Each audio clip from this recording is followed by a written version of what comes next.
Hello everyone. So today we'll see Article 12 of Indian Constitution. Okay, see from Article 12 the fundamental rights starting. Okay, so this will go till Article 32 from so it comes into part 3. Okay, so Article 12 से लेके Article 32 तक 32 तक हमारा fundamental rights है. ठीक है, जो हम लोग देखेंगे एक एक करके. ठीक है, today we are going to see Article 12. It's nothing but fundamental right. So this is talking about the definition. ठीक है, कि जो fundamental right है उससे related definition. We'll see that. Okay, we'll read this and we'll try to understand it, what this is saying. Okay, we'll see in this part, unless the context otherwise require, the state includes the government and the Parliament of India and the government and the legislature of each state and all local or other authorities within the territory of India or under control of the government of India.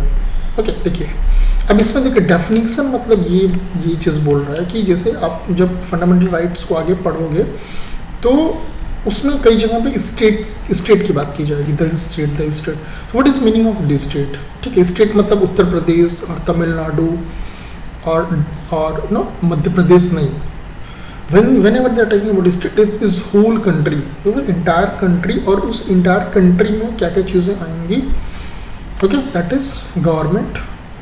Okay, Indian government और state government, जिस भी state क्या belong करते हो. Parliament of India, parliament. Okay, government and legislature, state के level पे जो government है वो, और legislature okay of each of the state and all the local and other authorities. ठीक है, तो अब स्टेट्स में भी जैसे कई चीज़ें होती है गवर्नमेंट स्कूल्स हुए या फिर हेल्थ डिपार्टमेंट हुए. स्पेशली गवर्नमेंट की जो बात करी वो चीज़ें जिसको गवर्नमेंट कंट्रोल करती है.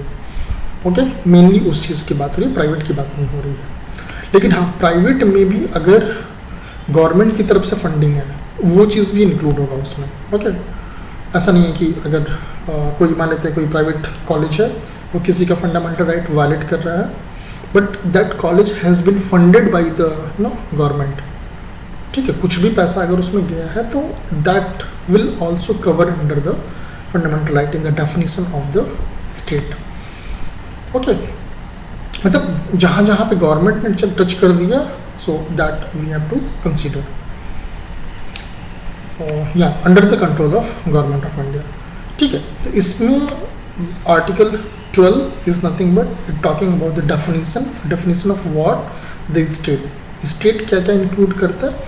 Government, parliament of India, government and legislature of each states and all local and other authorities within the territory of India और under control of government of India.